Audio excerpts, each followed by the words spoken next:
por favor.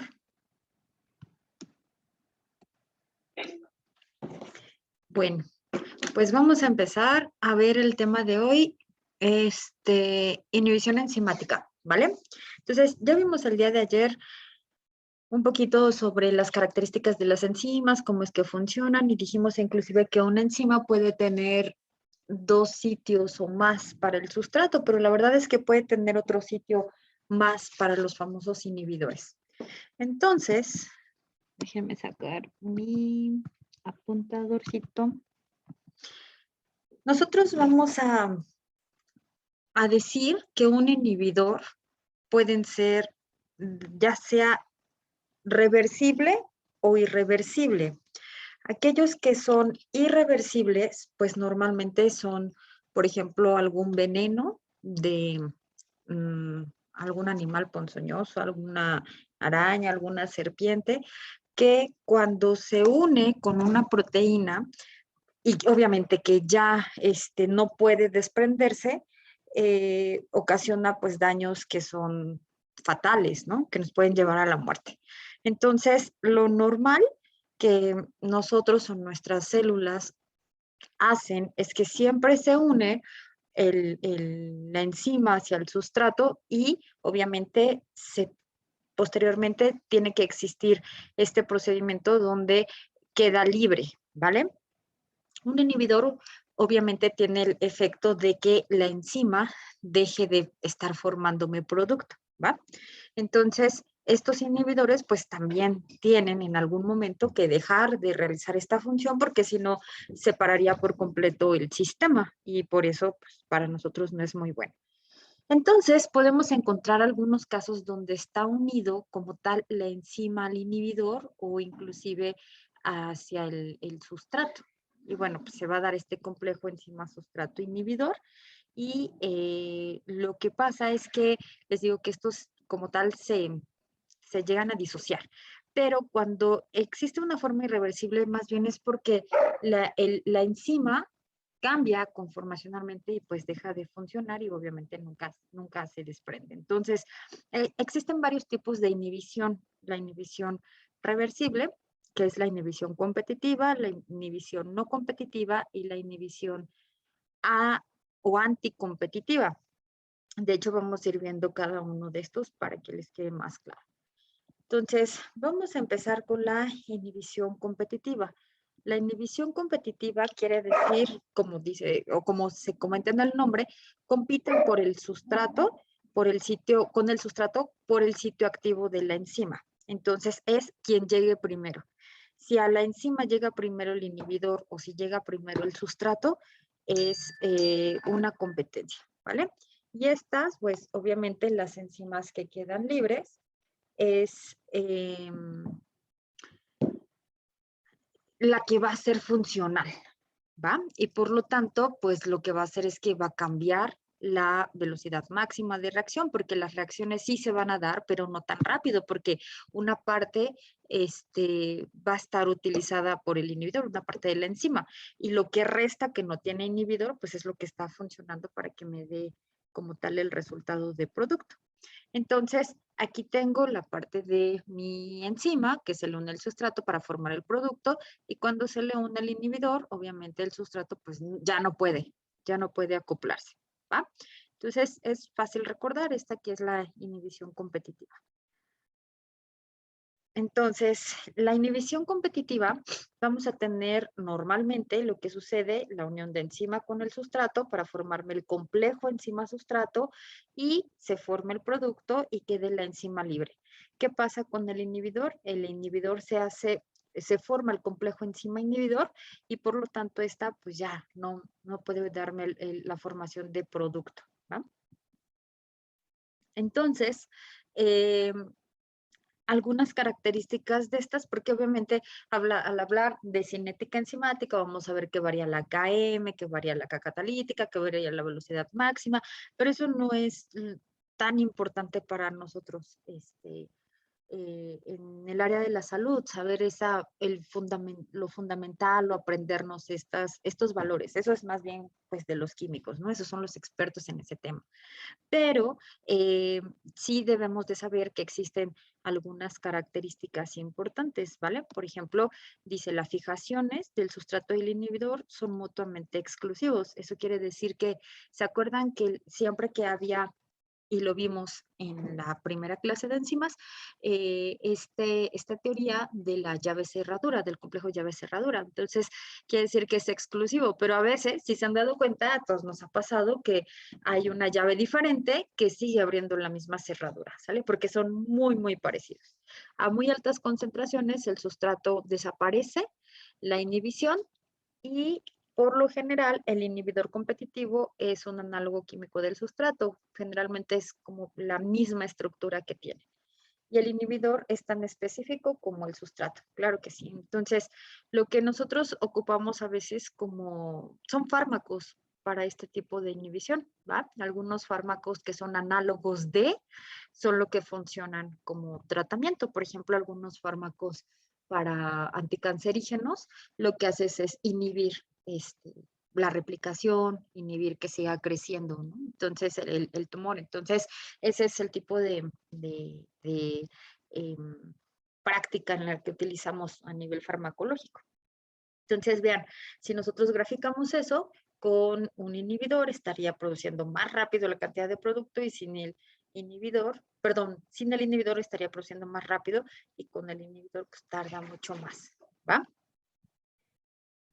Un ejemplo que tenemos de succinato a fumarato, si se acuerdan, esto entra en el ciclo de Krebs. Podemos encontrar que hay un análogo que es similar al sustrato, ¿vale? O sea, si se dan cuenta, el succinato y el malonato son muy parecidas. La única diferencia es este CH2. Entonces, lo que hace es que entra a la enzima, a esta enzima, la succinato deshidrogenasa, y por lo tanto ya no me forma fumarato, ¿va? Porque la enzima está utilizada o está ocupada acá en esta molécula que es casi idéntica a la anterior, ¿sale? Entonces son muy, muy parecidos. Y bueno, pues al reconocer la estructura que es casi idéntica, pues obviamente ya no me va a formar producto. Esto es lo que les decía, que nosotros a nivel de farmacología utilizamos, por ejemplo, el metrotexato o el dihidrofolato, que estos son análogos de purinas, pirimidinas, de estas moléculas que sirven para la síntesis de ácidos nucleicos, nucleótidos, que se me había olvidado el nombre. Entonces, son muy parecidos a los nucleótidos, y entonces los pacientes que tienen cáncer se les da este tratamiento para que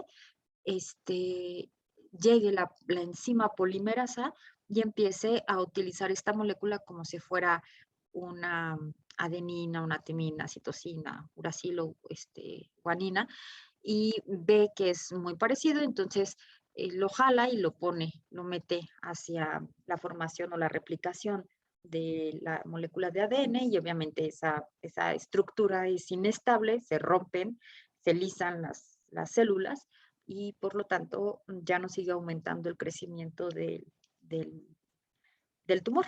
Entonces, a nivel farmacológico, pues juegan mucho a nivel de estructura tridimensional los químicos para poder realizar la inhibición de algunas enzimas, ¿vale? Y esta dijimos que es competitiva. Ahora, el siguiente que tenemos es inhibición acompetitiva o incompetitiva. El inhibidor incompetitivo o acompetitivo es un tipo de inhibición en donde se enlaza el inhibidor al centro activo, pero solo después del que el sustrato lo haya hecho. Por lo tanto, el inhibidor y el sustrato no compiten. De esta manera, aunque todo el sustrato esté saturado por la enzima y toda la enzima esté en el complejo, enzima sustrato, el inhibidor puede enlazarse produciendo así un complejo inactivo. Entonces, ¿qué es lo que pasa? Se une, está la molécula de la enzima, pero también está por otro lado la molécula del sustrato. Lo que hace es que se tiene que unir en lugares diferentes. O sea, yo tengo la enzima por un lado, tengo el sustrato por otro lado, se tiene que hacer el complejo enzima-sustrato. ¿Pero qué hace acá? Que entonces, cuando ya está el complejo enzima-sustrato, llega el inhibidor y se une. Y entonces me va a dar un complejo enzima-sustrato inhibidor. Por lo tanto, esto ya no puede cambiar, ya no puede formar un nuevo producto, ¿va? Pero forzosamente necesito que esté unida la enzima con el sustrato para que llegue el inhibidor y lo pueda detectar. ¿Se acuerdan que les comenté que dentro de estas teorías, cuando se daba el acoplamiento enzima-sustrato, bueno, pues les dije que hay unas teorías que son como más actualizadas, en donde les dice que cuando se unen la enzima con el sustrato, cambian un poquito conformacionalmente, o sea, como que hacen un acoplamiento, no son moléculas tan estables y tan rígidas, sino que se reacomodan para poder quedar fuertes. Entonces, eso, vean, acá está como muy a la Mickey Mouse ahí dibujado, pero se ve cómo está la estructura de la enzima, que estaría en color gris. Está el sustrato. Cuando se da la unión de enzima con el sustrato, vean como que hay un acoplamiento y un rearreglo diferente. Entonces, este rearreglo permite que pueda llegar el inhibidor, colocarse en este complejo y bueno, pues por obvias razones ya no va a ser funcional, ¿va? Entonces, la inhibición no competitiva dice, se une a un lugar diferente del sitio activo de la enzima. Se une a la enzima libre y también al complejo enzima-sustrato. Por acción del inhibidor, bueno, disminuye su velocidad máxima, pero el valor de K menos se altera. Entonces, ¿qué pasa acá? En un inhibidor no competitivo realmente no compiten por el sitio de acción, sino que más bien tiene dos sitios que son un sitio para el inhibidor y un sitio para el sustrato, ¿va? No es necesario que estén unidos como tal, como veíamos en el anterior, el complejo enzima-sustrato, sino que cada uno pues puede llegar y puede unirse a sus sitios activos en cualquier momento. Entonces, igual se puede dar la unión de enzima-sustrato y se le une el inhibidor, formando el complejo enzima-sustrato-inhibidor, pero si se dan cuenta, acá tiene prácticamente los dos sitios, que para que pueda llegar uno, para que pueda llegar otro. Se le llama no competitivo porque en realidad no compiten por el mismo sitio de acción, no compiten por el mismo lugar a donde llegar y a donde unirse al complejo, sino que se mantienen de manera independiente. Entonces, se puede dar lo que les comentaba, ya sea que la enzima esté solita unida con el inhibidor y luego llegue el sustrato, o que la enzima esté unida con el sustrato y luego llegue el inhibidor. Como sea, lo que hace el inhibidor es que cuando se une a la enzima, pues obviamente ya no es funcional. No importa, puede todavía darle chance a que llegue el sustrato, pero como sea, ya no va a ser un resultado funcional, ¿no? Ya no me va a dar producto.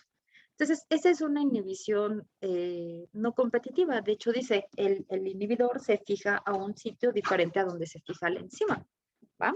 Permitiendo así, pues, que se dé este complejo. Entonces, ¿qué es lo que va a pasar con la inhibición irreversible? Bueno, pues los inhibidores irreversibles normalmente van a hacer un rearreglo, les digo, tridimensional, pero grande. Por lo tanto, van a modificar covalentemente los enlaces y eso van a permitir que cambie la estructura y bueno, pues si se dan cuenta, acá está la molécula de la enzima y se queda como una enzima E', es decir, cambia completamente y bueno, pues eso hace que sea irreversible. Son altamente tóxicos, muy tóxicos, son venenos y eso pues para nosotros es fatal, ¿sale? ¿Por qué? Porque van a evitar que las rutas metabólicas o el funcionamiento normal del organismo pues se dé. Algunos inhibidores irreversibles se unen o mejor dicho, son reactivos de azufre o son organofosforados o fosfóricos. Este tipo de productos se utiliza para fumigaciones, fumigar los campos, etc. Hace pues, algunos años, cuando estaba en el servicio de urgencias, llegaban o llega mucha gente por intento de suicidio. Entonces, recuerdo mucho a un chico bastante joven, 25 años, 26 años, que él era campesino y bueno, pues ya saben, ¿no? Las cuestiones amorosas, lo engañó la novia, en fin. Y entonces, él empezó a consumir los productos que utilizaban justamente para fumigar el campo, ¿no? Entonces, por suerte, por muchísima suerte, sobrevivió, pero obviamente dijo que no le quedaban ganas de volverlo a hacer, tuvo muchos efectos secundarios, pero tuvo mucha suerte porque la mayoría de las personas que consumen o que se intoxican accidentalmente con estos productos, pues fallecen, ¿no? Hay algunos ligandos de metales o también algunos metales pesados que también pues para nosotros son fatales. De hecho, no sé si se acuerdan, bueno, no sé si sepan un poquito sobre el uso del mercurio. El mercurio hace muchos años, cuando en la época, si no mal recuerdo, en los 70, 60, 70 aproximadamente, lo utilizaban bastante para diferentes cosas. E inclusive habían unas chicas que estaban en trabajos donde utilizaban el mercurio y pintaban algunos tipos de productos que vendían las industrias, pero tenían que ponerle ahí mercurio y con su boca lamían el pincel que tenía los restos de mercurio, ¿no? ¿Para qué? Para que quedaran las líneas más finas, etcétera, ¿no? Entonces, bueno, pues esas personas obviamente se intoxicaron, llegaron a tener alteraciones tan importantes en los huesos que literal se les caían los dientes, así estaban medio comiendo y ¡pum! Se desprendían y bueno, pues fallecieron de cáncer. Entonces, los metales pesados también para nosotros son muy tóxicos, altamente tóxicos, ¿no? Ok, existe algo que se denomina inhibición enzimática alostérica. Esa inhibición enzimática alostérica prácticamente, o sea, la clasificación que vimos anteriormente, los 3 tipos de inhibidores, no competitivos, competitivos y los acompetitivos, es la clasificación que existe de acuerdo a cómo están funcionando. Pero la inhibición enzimática alostérica va a ser unas enzimas que tienen un sitio en particular, vean, para un sustrato, el sitio para el inhibidor, pero también llegan a tener como un sitio que potencie su función, un sitio para un activador. Entonces, las enzimas alostéricas tienen como múltiples centros reguladores que activan o que inhiben la función y estas a su vez están activadas o están inhibidas, dependiendo de qué es lo que se requiera. Pero eso se refiere con alostérica. Enzima alostérica es que tienen muchas subunidades, ¿vale? Son proteínas con varias estructuras de subunidades y que tienen estos diferentes sitios. Entonces, ok, una enzima, por ejemplo, acá dice enzimas alostéricas presentan una estructura cuaternaria. Si se acuerdan, la estructura terciaria es la primaria, dijimos que era la cadena como tal de aminoácidos. La secundaria es las alfa hélices y beta plegadas. La terciaria es una estructura tridimensional de esta y la cuaternaria es cuando se suman más de 2 terciarias. Entonces, normalmente estas tienen más de 2 porque tienen una estructura como mucho más compleja, ¿va? Y bueno, pues también tenemos un concepto, un concepto que se denomina cooperatividad. Es muy sencillo recordarlo porque saben que se van ayudando, ¿vale? Entonces, dice que la unión del sustrato al sitio activo de una subunidad produce un cambio conformacional. Eso ya se los recordé ahorita por simplemente el contacto que tienen, ¿no? La enzima con el sustrato. Y esto a su vez permite que por cooperatividad sea más fácil que se lleguen a unir más rápidamente los sustratos y que sea de forma secuencial, ¿sale? Por ejemplo, la hemoglobina. Nosotros en una célula de un eritrocito, en el interior tenemos hemoglobina. ¿Cuántas hemoglobinas hay? Miles de hemoglobina en un eritrocito. Bueno, cuando nosotros tenemos al eritrocito en la parte de los pulmones, por este concepto de cooperatividad. Cuando llega el oxígeno, empieza a unirse y entre más cantidades de moléculas entre a la hemoglobina, más fácilmente se reacomodan para que entre más rápido y mayor cantidad de oxígeno, ¿va? Son aquellos amigos buena onda de, es que tenemos una fiesta, pero venimos muchos, no importa, pásale, pásale, pásale, y se van sumando, ¿va? Ahora, ¿qué es lo que pasa en los músculos? Bueno, pues cuando se encuentran en el músculo, tienen que soltar el oxígeno. Y alguna vez se han preguntado, ¿cómo le hace para soltar el oxígeno? Bueno, pues hay diferentes factores. Dijimos que tanto la parte de temperatura, aumento de la temperatura, disminución de pH, el 2,3-bifosfoglicerato y la disminución de la cantidad de oxígeno permite que se desprendan y que sea más fácil que pueda ingresar el CO2. Entonces, esa cuestión de cooperatividad quiere decir que se van sumando para que se vayan realizando los procesos, ¿vale? Ahora, hay moduladores. Los moduladores alostéricos se llaman efectores, que pueden ser positivos o negativos, que ya les dije, lo que hacen es que realizan el procedimiento que sea más rápido o que siga activando el procedimiento o el cambio conformacional o que lo inhiba. Eso es muy importante porque hay algunos procesos biológicos en donde tú requieres que exista mayor cantidad de algún producto, pero una vez que exista aumento de esta cantidad, hay que frenarlo, hay que frenar el proceso. Y entonces sirve como un autorregulador negativo el producto que se está dando, ¿sale? Por ejemplo, tengo en una célula, dentro de una mitocondria, mucho acetilcoenzima A, me va a estar formando mucho ATP, pero yo ya no requiero más ATP porque ya se utilizaron en todas las funciones requeridas. ¿Qué va a hacer? Que ese mismo ATP va a frenar el proceso para que se siga toda la acetilcoenzima A metiéndose a ciclo de Krebs, sino que ahora va a decir, detente y necesito que esa acetilcoenzima A, porque ya no requiero más ATP, la lleves a almacenamiento. ¿Cómo lo va a almacenar? En forma de triglicéridos. Entonces, ese resultado pues sirve en la enzima, que el hecho de que tenga una parte que esté activándola o inhibiendo el proceso, pues que se esté dando o no cuando sea requerido, ¿sale? Por ejemplo, acá en la formación nosotros tenemos la formación de ácidos nucleicos, sí, los podemos consumir en la dieta o puede ser de reciclado, pero tenemos la formación de síntesis de novo. La síntesis de novo, cuando se forma adenina y guanina, recuerden que estas son las purinas, lo que hacen es que estas flechitas que ustedes tienen acá de manera positiva o negativa son los productos que están regulando la vía, ¿va? Por ejemplo, el GMP, el guanidín monofosfato, cuando empieza a aumentar los niveles, va a regular la vía negativamente, es decir, va a actuar a esta enzima inhibiéndola para que ya no se siga produciendo más.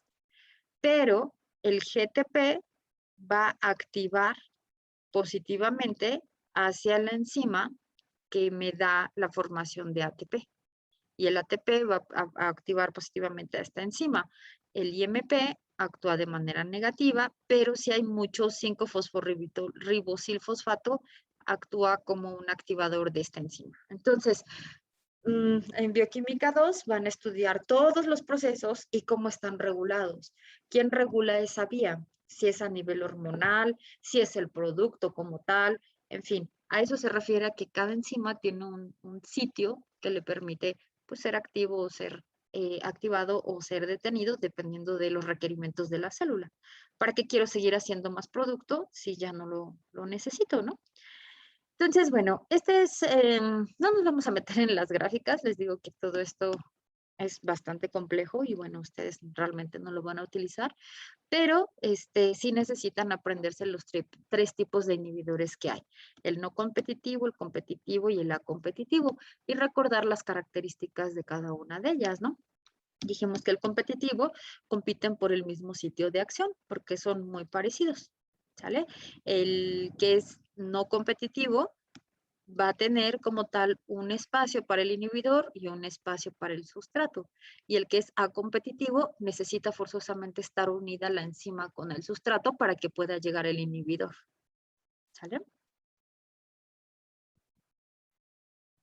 Y bueno, pues hasta esta parte quedaría completo todo el tema de enzimas.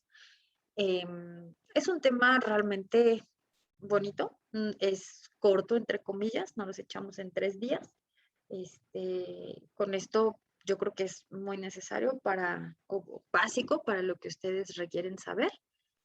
Y bueno, pues no sé si tengan alguna duda.